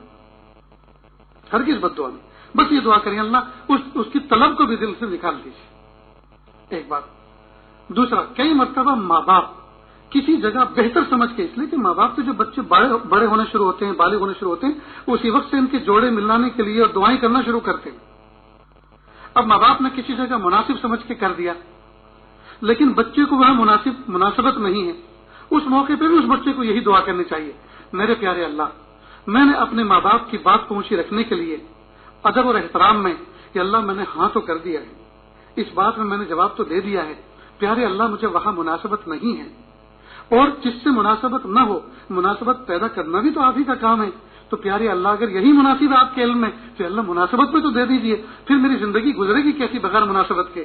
یہ تو زندگی کرکری ہو جائے گی۔ اللہ جی مجھے وہاں جہاں میرے والدین نے کر دیا ہے اور میری چاہت نہیں ہے تو پیارے اللہ مجھے وہاں مناسبت بھی عطا فرما دیجیے، اور اگر میرے حق میں وہ بہتر نہیں ہے آپ کے علم میں تو پیارے اللہ عافیت کے ساتھ مجھے اس سے دور کر دیجیے اور اس کو مجھ سے دور کر دیجیے، مجھے اس سے بہتر ملا دیجیے اور اس کو مجھ سے بہتر ملا دیجیے۔ غرض یہ کہ اللہ پاک نے دعاؤں کا نسخہ اپنے محبوب کے ذریعے سے ہمیں دے کر دوستو ہمارے سارے مسائل کا حل جو کر دیا ہے۔ کوئی مسئلہ ایسا نہیں ہے جو سولو ہونے والا نہ ہو، کوئی پریشانی کوئی تکلیف ایسی نہیں ہے جی۔ ہم سنتے تو ہیں کہ ایڈز ہے لا علاج بیماری ہے، کینسر لا علاج بیماری ہے جی، ساری ہر بیماری کا ایک علاج اللہ پاک نے رکھا ہوا ہے۔ یہ جو بہت سے علاج نہیں آ رہے نا مارکیٹ میں، اس کی بھی بڑی بڑی حکمتیں ہیں، ڈاکٹروں کی اس پہ خاص قسم کی سازش چل رہی ہے۔ ہمارے ایک دوست ڈاکٹر اس محفل میں بیٹھے ہوئے، ان کو برا نہ لگے، انسانوں کے دشمن بنے، فلاں بیماری کا فلاں دوائی زیادہ لکھو، اس سے یہ بیماری وجود میں آئے گی، اس سے فلاں میڈیسن اس طرح سے مارکیٹ میں بکیں گی۔ جس طرح سے مافیا گروہ کام کرتے ہیں ہر شعبے میں، اس طرح سے اس میں مافیا گھس گئے، انسان دشمن طاقت۔ تو ہر بیماری کا علاج ہوتا ہے، ہر پریشانی کے لیے اللہ پاک نے اس سے نکلنے کے لیے دعا رکھی ہے۔ تو ہم دعاؤں کے ذریعے سے اللہ کا قرب حاصل کریں، اللہ کی محبت حاصل کریں، اور مسنون دعاؤں کے ذریعے سے ہم دعا مانگنے والے بنیں۔ بس آخری بات کہ آج اپنی بات کو ختم کرتا ہے، جس طرح سے بند فون کی اسکرین کو کھولنے کے لیے پاسورڈ کی اہمیت ہوتی ہے، کریکٹ پاسورڈ ہوگا جی تو 2-3 ڈیجٹ استعمال کرنے کے بعد اسکرین اوپن ہو جائے گی۔ اگر کریکٹ پاسورڈ نہیں ہے جی تو چاہے جتنی آپ کوشش کریں، ایکسرسائز کریں، فون لاک تو ہو جائے گا، لاک پہ لاک ہو جائے گا جی، لیکن وہ ان لاک نہیں ہوگا۔ اللہ تعالیٰ کی رحمت کے بند دروازوں کو کھلوانے کے لیے ہمارے الفاظ اتنا کریکٹ پاسورڈ کا درجہ نہیں رکھتے جتنا کہ اللہ کے محبوب صلی اللہ علیہ وسلم کے زبان مبارک سے نکلے ہوئے الفاظ اہمیت رکھتے ہیں، اس لیے کہ ان الفاظ میں تو نہ جانے کتنی مرتبہ ان دروازوں کو دستک دے رکھی اور کھلوا رکھا ہے جی۔ تو ہم انہی الفاظ کو استعمال کریں نا، اسی کی ورڈ کو استعمال کریں جو محبوب نے استعمال کر رکھا ہے جی، تو کریں گے نا انشاءاللہ۔ اللہ تعالیٰ کہنے سننے سے زیادہ عمل کی توفیق عطا فرمائے۔ وآخر دعوانا ان الحمدللہ رب العالمین۔ بہت سارے لوگ مجلس سے پہلے بیعت کی درخواست کرتے ہیں، لہذا یہ عاجز کلمات پڑھاتا ہے توبہ استغفار کے، وہ کلمات پیچھے پیچھے پڑھتے چلیں، بیعت کی نیت کر لیں، اللہ تعالیٰ آنے والی زندگی کو گزری ہوئی زندگی کا کفارہ بنائیں۔ پڑھیں بسم اللہ الرحمن الرحیم، لا الہ الا اللہ محمد الرسول اللہ صلی اللہ علیہ وسلم، اشہد ان لا الہ الا اللہ واشہد ان محمدا عبدہ ورسولہ، استغفر اللہ ربی من کل ذنب واتوب الیہ، استغفر اللہ ربی من کل ذنب واتوب الیہ۔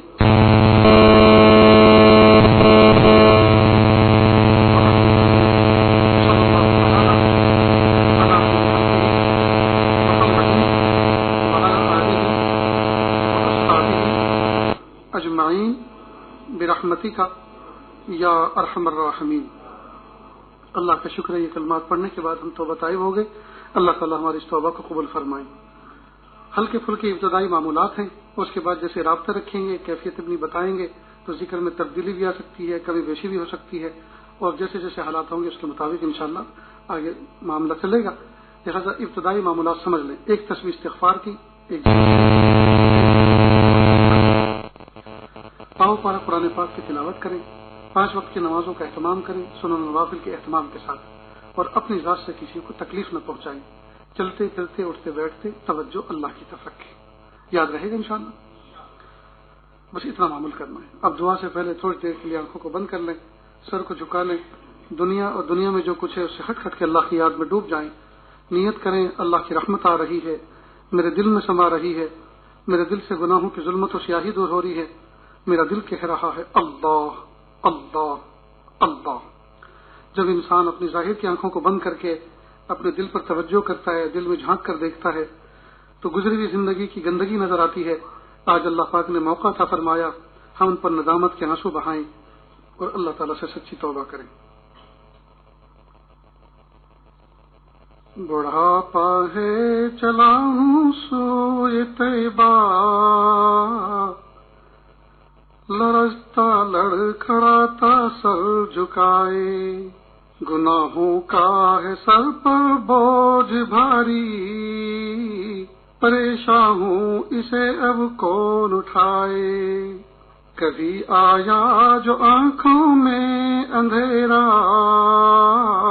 تو چکرا کر قدم بھی ڈگمگائے، کبھی لاٹھی کبھی دیوار پکڑی، کبھی پھر بھی قدم جمنے نہ پائے، نہ بیٹا ہے نہ پوتا ہے نہ بھائی، کوئی گھر کا نہیں جو ساتھ آئے، نہیں کچھ آرزو اب واپسی کی، وہیں رکھے خدا واپس نہ لائے، نہیں کچھ آرزو اب واپسی کی، وہیں رکھے خدا واپس نہ لائے، مگر چلتا رہوں گا دھیرے دھیرے، میرا مالک مجھے منزل پہ پہنچائے، وہاں جا کر کہوں گا گڑ گڑا کر، وہاں جا کر کہوں گا گڑ گڑا کر، سلام اس پر جو گرتوں کو اٹھائے، سلام اس پر جو گرتوں کو اٹھائے، سلام اس پر جو سوتوں کو جگائے، سلام اس پر جو روتوں کو ہنسائے، سلام اس پر جو اجڑوں کو بسائے، سلام اس پر جو بچھڑوں کو ملائے، سلام اس پر جو بھوکوں کو کھلائے، سلام اس پر جو پیاسوں کو پلائے، سلام اس پر جو مجرم کو چھڑائے۔ لا الہ الا اللہ سبحان الملک الاعلی الوہاب۔ ہاتھ اٹھا جائے دعا کر لیجیے۔ بسم اللہ الرحمن الرحیم۔ اللهم صل على سيدنا محمد وعلى آل سيدنا محمد وبارك وسلم۔ لا أحصي ثناء عليك أنت كما أثنيت على نفسك، رب اغفر وارحم وأنت خير الراحمين۔ الحمد لله رب العالمين الرحمن الرحيم مالك يوم الدين، إياك نعبد وإياك نستعين، إياك نعبد وإياك نستعين، إياك نعبد وإياك نستعين، اهدنا الصراط المستقيم، اهدنا الصراط المستقيم، صراط الذين أنعمت عليهم غير المغضوب عليهم ولا الضالين، آمين يا رب العالمين يا رب العالمين يا رب العالمين۔ لا أحصي ثناء عليك أنت كما أثنيت على نفسك، رب اغفر وارحم وأنت خير الراحمين۔ حسبي الله لا إله إلا هو عليه توكلت هو رب العرش العظيم۔ اللهم باعد بيننا وبين خطايانا كما باعدت بين المشرق والمغرب، رب اغفر وارحم وأنت خير الراحمين۔ اللہ جی ہم ظاہر میں آپ کے بندے اور بندیاں ہیں، حقیقت میں نہایت گندے ہیں، اللہ ہمارے دلوں کی گندگی کو دور فرما، اللہ ہمیں اپنی بندگی کا سلیقہ عطا فرما، اللہ شرمندگی والے کاموں سے ہماری حفاظت فرما، اللہ ہمیں ایسا بنا دیجیے ہم آپ کو پسند آ جائیں، اللہ ہمیں ایسا بنا دیجیے ہم آپ کو پسند آ جائیں، اللہ ہمیں ایسا بنا دیجیے ہم آپ کو پسند آ جائیں۔ اللہ جی ہم کمزور ہیں، ایک کمزور ایک قوی کے دروازے پر، ایک سائل ایک سخی کے دروازے پر ایک محتاج غنی کے دروازے پر حاضر ہے۔ میرے پیارے اللہ، آپ ہماری کمزوری کا خیال فرما لیجئے، آپ ہماری کمزوری کا خیال فرما لیجئے، اللہ ہماری بے بسی اور بے کسی کا پر ترس کھا لیجئے، اللہ مہربانی فرما دیجئے، اللہ مہربانی فرما دیجئے۔ رب کریم آپ سچے، آپ کا کلام سچا، آپ سچے، آپ کے فرشتے سچے، آپ سچے، آپ کے نبی سچے، آپ نے سچے فرشتے کے ذریعے سچے نبی پر کہ اللہ اپنے سچے پیغام میں یہ پیغام بھیجا، سچے کلام میں یہ پیغام بھیجا، ادعونی استجب لکم، مجھ سے مانگو میں تمہاری دعاؤں کو قبول کروں گا۔ اور اللہ جی، محبوب کی تعلیمات کے ذریعے سے ہم پر یہ واضح ہوا کہ آپ حاکم بھی ہیں اور حکیم بھی ہیں۔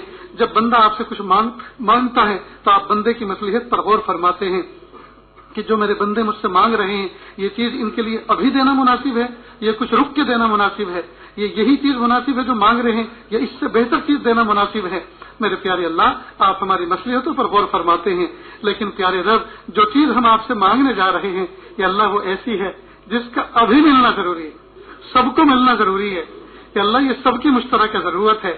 اور پیارے اللہ، یہ ایسی چیز ہے کہ آپ اس کو دے ہی دیں گے، یا اللہ کوئی مصلحت پر غور نہیں فرمائیں گے، آپ دے ہی دیں گے، اس لیے کہ وہ ضرورت ایسی ہے، اس کا فی الفور ملنا ہی ضروری ہے، تبھی ہمارا کام بنے گا، تبھی ہمارا کام بنے گا۔ اللہ جی دے دیجئے نا، اللہ جی آپ کے خزانے میں کوئی کمی نہیں آئے گی، یا اللہ آپ کی عزت پہ کوئی بچہ نہیں لگے گا، یا اللہ خزانے میں کوئی کمی نہیں آئے گی۔ میرے پیارے رب دے دیجئے گا، اللہ جی دے دیجئے، اللہ جی وہ چیز دے دیجئے گا کہ اللہ ہم آپ سے مانگنے جا رہے ہیں، وہ دے دیجئے گا۔ اللہ وہ ضرورت یہ ہے کہ اللہ پوری امت کو معاف کر دیجئے، پوری امت کو معاف کر دیجئے، پوری امت کو معاف کر دیجئے، پوری امت کو معاف کر دیجئے۔ نستغفر اللہ ربی، اللہ ہم آپ سے معافی چاہتے ہیں، اللہ پوری امت کی طرف سے معافی چاہتے ہیں، اللہ سے معاف کر دیجئے، معاف کر دیجئے، معاف کر دیجئے، معاف کر دیجئے، معاف کر دیجئے، معاف کر دیجئے۔ معاف نہیں کرنا چاہتے پھر بھی معاف کر دیجئے، پھر بھی معاف کر دیجئے، اللہ سے معاف کر دیجئے۔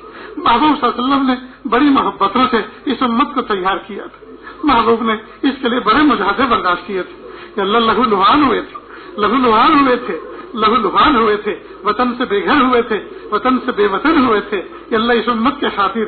میرے پیارے اللہ، میرے محبوب صلی اللہ علیہ وسلم نے بڑی مشقتیں برداشت کی تھی کہ اللہ بڑی مشکلوں سے کہ اللہ اس امت کو تیار کیا تھا کہ اللہ آپ ناراض ہو گئے، اللہ جی آپ ناراض ہو گئے، آپ راضی ہو جائیے، آپ راضی ہو جائیے، راضی ہو جائیے، راضی ہو جائیے، امت سے راضی ہو جائیے، امت کو معاف کر دیجئے، امت کو عزت رفتہ دے دیجئے، امت کو عظمت رفتہ دے دیجئے، امت کو اپنی طرف رجوع دے دیجئے، اللہ امت کو رجوع دے دیجئے، امت کے دل میں گناہوں کی نفرت ڈال دیجئے، امت کے دل میں گناہوں کی نفرت ڈال دیجئے کہ اللہ کفر اور کافری والے کاموں سے امت کی حفاظت فرما دیجئے۔ میرے پیارے اللہ، ہم سب کو ایسا بنا دیجئے ہم آپ کو پسند آ جائیں، ہم سب کو ایسا بنا دیجئے ہم آپ کو پسند آ جائیں۔ میرے پیارے اللہ، رحم کا معاملہ فرما، عافیت کا معاملہ فرما۔ اللہ جی آنے والے مستقبل کو، یا اللہ آنے والے مستقبل کو گزری ہوئی زندگی سے بہتر بنا دیجئے، آنے والے ایام کو گزرے ہوئے ایام کا کفارہ بنا دیجئے۔ میرے پیارے اللہ، ہمارے اس ملک میں جو ایک ظالمانہ قانون پاس ہوا ہے، یا اللہ پوری امت مسلمہ اس سے پریشان ہے، نہ یہ کہ امت مسلمہ بلکہ اس ملک کا ایک فرد پریشان ہے۔ پیارے اللہ، ہمارے حکام کو کیا ہو گیا؟ وہ کیوں نہیں سمجھتے؟ وہ کیوں ایسا کام نہیں کرتے جس سے انسانیت کا بھلا ہو، انسانوں کا بھلا ہو؟ بھلا جس قانون سے انسانوں کو تکلیف ہو رہی ہے تو وہ انسانوں کو اپنے فوائد سمجھاتے کیوں نہیں ہیں؟ اور اگر سمجھا نہیں سکتے تو ان کی بتائی ہوئی باتیں سمجھتے کیوں نہیں ہیں؟ یا اللہ حکام کو کیا ہو گیا؟ یا اللہ ان کو کیا ہو گیا؟ یا اللہ ان کو فہم دے دیجئے، یا اللہ ان کو سمجھ دے دیجئے، یا اللہ سمجھ دے دیجئے، فہم دے دیجئے۔ اور اگر فہم اور سمجھ ان کی قسمت میں مقدر میں نہیں ہے تو ان سے بہتر ہمیں حکمراں دے دیجئے، یا اللہ ان سے بہتر ہمیں حکمراں دے دیجئے، ان سے بہتر اس ملک کو حکمراں دے دیجئے۔ یا اللہ اس پیارے وطن کی حفاظت فرما، اس ملک کی سرحدوں کی حفاظت فرما، بھائی بھائی بن کر یا اللہ ساری کمیونٹیز کو اور ساری امتوں کو یا اللہ محبتوں کے ساتھ رہ کر زندگی گزارنے کی توفیق عطا فرما۔ میرے پیارے اللہ، یہ امن کا گہوارہ ہے، یا اللہ یہ ملک سلامتی کا گہوارہ ہے، محبتوں کا گہوارہ ہے، یا اللہ یہ ہمارے آباء و اجداد ہیں، یا اللہ ہمارے بڑے بڑے اکابر اس سرزمین میں سمائے ہوئے ہیں، دفن ہیں، آرام فرما رہے ہیں۔ میرے پیارے اللہ، اس وطن سے ہمیں محبت ہے۔ میرے پیارے اللہ، انسانوں کے باپ حضرت آدم علیہ السلام اس سرزمین پر تشریف لائے، میرے پیارے اللہ, میرے پیارے رب, بھلا اس وطن سے ہمیں کیوں محبت نہیں ہوگی؟ میرے پیارے اللہ, ہم اپنے وطن سے محبت کرتے ہیں. یا اللہ اس کی حفاظت فرما, یا اللہ اس کی حفاظت کرنا بھی ہمارے ذمے ہے. یا اللہ ہم حفاظت کرنا بھی جانتے ہیں اور ہم نے اس کی حفاظت کر کے دکھائی ہے. رب کریم ہمیں اس کا موقع عطا فرما. یا اللہ ہمیں اس کا موقع عطا فرما. اللہ ہمیں اس کا موقع عطا فرما. رب کریم مہربانی کا معاملہ فرما, عافیت کا معاملہ فرما. پیارے اللہ ہم سب کو ایسا بنا دیجئے ہم آپ کو پسند آ جائیں. اللہ اس محفل میں نہ جانے کتنے دکھیارے, نہ جانے کتنے غم کے مارے بیٹھے ہوئے ہیں. میرے پیارے اللہ سب کی تکلیفوں کو دور کر دیجئے, سب کی تکلیفوں کو دور کر دیجئے. بہت سے لوگوں کے دلوں کے اندر ایسی ایسی تمنائیں ہیں جن کو زبان سے کہہ بھی نہیں سکتے اور دل میں رکھ کر سہ بھی نہیں سکتے. یا اللہ آپ تو دل کی دھڑکنوں سے واقف ہیں, ارادوں اور مرادوں سے واقف ہیں. یا اللہ سب کی دلی آرزوؤں کو پورا فرما. یا اللہ نوجوان بچے ماں باپ کے لیے تکلیف کا باعث بنتے جا رہے ہیں. یا اللہ بچوں کو ماں باپ کی آنکھوں کی ٹھنڈک بنا دیجئے, ماں باپ کی آنکھوں کا ستارہ بنا دیجئے, دل کا سرور بنا دیجئے, امید سے بڑھ کر بنا دیجئے, فرما بردار بنا دیجئے. نافرمانی سے بچوں کو توبہ کرنے کی توفیق عطا فرما. یا اللہ بچوں کو ماں باپ کا فرما بردار بنا. یا اللہ وہ بچے کتنے سعادت مند ہوتے ہیں جو جوان ہوتے ہیں, شادی ہوتی ہے, جوان ہوتے ہیں, اس کے بعد وہ برسر روزگار ہوتے ہیں اور اپنی حلال کمائی سے کچھ پیسے بچاتے رہتے ہیں. جب اچھا خاصا ایک اماؤنٹ جمع ہوتا ہے تو پھر اپنے ماں باپ کو وہ حج پر لے کے جاتے ہیں, عمرے پر لے کے جاتے ہیں, انگلی پکڑ کے ویل چیئر میں بٹھا کے ان کو طواف کرواتے ہیں. پیارے اللہ اور وہ دن کتنا پیارا اور وہ منظر کتنا سہانا ہوتا ہے جب 8ویں ذی الحجہ کو میدان عرفات میں زوال کے وقت نوجوان بچہ اپنی امی ابا کی ویل چیئر کے پاس آتا ہے اور کہتا ہے امی اللہ کے لیے آپ مجھے معاف کر دیجیے, ابو مجھے معاف کر دیجیے, میں جوانی میں آپ کا حق ادا نہ کر سکا, میں نے اونچی آواز سے آپ سے باتیں کی, ابو میں نے آپ کو گالی بھی دے دی, ابو میں نے کئی مرتبہ آپ کے اوپر ہاتھ بھی اٹھایا, آپ کو دھکا بھی دے دیا, اور امی میں نے تمہیں بہت چپتی باتیں بھی کہہ دی, گالی بھی دے دی. امی ابو مجھے آپ معاف کر دیجیے. اگر آپ نے مجھے معاف نہ کیا آج رحمت کا دریا بہے گا, آج میں اس میں مائنس ہو جاؤں گا, میں محروم رہ جاؤں گا. امی اللہ کی رحمت کے دریا سے میں محروم نہ رہنے پاؤں. امی آپ پہلے مجھے معاف کر دیجئے, ابو مجھے معاف کر دیجئے. بوڑھے ماں باپ بچے کے سر پہ ہاتھ پھیرتے ہیں, اس کے چہرے کو چمکارتے ہیں, پیار کرتے ہیں, ہاتھ پھراتے ہیں, آنسو بہاتے ہیں اور کہتے بیٹا یہ کیسے ہو سکتا ہے, ہم تجھے معاف نہ کریں, یہ تو بیٹا ہم نے اسی وقت معاف کر دیا تھا, یہ تو تیری نادانی تھی, ہم نے تو بیٹا تجھے اسی وقت معاف کر دیا تھا, بیٹا تیرے ذریعے سے تو ہم اس مبارک مقام تک پہنچے ہیں, بھلا یہ کیسے ہو سکتا ہے, ہم تیرے لیے دعا نہ کریں, تیری مغفرت کی دعا نہ کریں, بیٹا خوش ہو جاؤ ہم نے تمہیں معاف کر دیا. پھر وہ بچہ خیمے سے باہر نکلتا ہے, آسمان کی چھت کے نیچے کسی نیم کے درخت کے نیچے عرفات کے میدان میں کہیں گوشہ پکڑ کر اور پھر گر گڑا کے آپ سے دعا کرتا ہے. پھر آپ کی رحمت اس سے چھم چھم برستی ہے. ہائے میرے پیارے رب ہمیں بھی ایسا موقع عطا فرما, اللہ میں ان نوجوان بچوں کو بھی ایسی سعادت کا موقع عطا فرما, اپنے ماں باپ کو عرفات میں لے کے جائیں اور ان کی دعائیں لینے والے بنے. کہ اللہ ایسے موقع عطا فرما, ایسی توفیق عطا فرما, ایسی توفیق عطا فرما, ایسے مواقع عطا فرما, ایسی توفیق عطا فرما. اے میرے پیارے رب رحمت کا معاملہ فرما. کہ اللہ جوان بچے ماں باپ کی نافرمانی کر رہے ہیں, اللہ جی بچا لیجئے, اللہ جی بچا لیجئے. ماں باپ کسی مناسب جگہ ڈھیر ساری دعائیں کرنے کے بعد رشتے کی بات کرتے ہیں, رشتہ لے کے جاتے ہیں, بچے کو ناپسند ہوتا ہے, بیٹی منع کرتی ہے میں نہیں کروں گی. پیارے اللہ باپ پہ کیا گزرتی ہو, بیٹی پہ ماں پہ کیا گزرتی ہوگی. پیارے اللہ بچے اتنے نافرمان ہو گئے, کیا ماں باپ کہیں دھکا دینے جا رہے ہیں, کیا ماں باپ ان کو بیچنے جا رہے ہیں, کیا ماں باپ ان کی کوئی قیمت وصول کر رہے ہیں. ہائے میرے پیارے رب ماں باپ کے فیصلے کو بچے تسلیم نہیں کرتے, ماں باپ کے فیصلے پر بچے خوشی کا اظہار نہیں کرتے.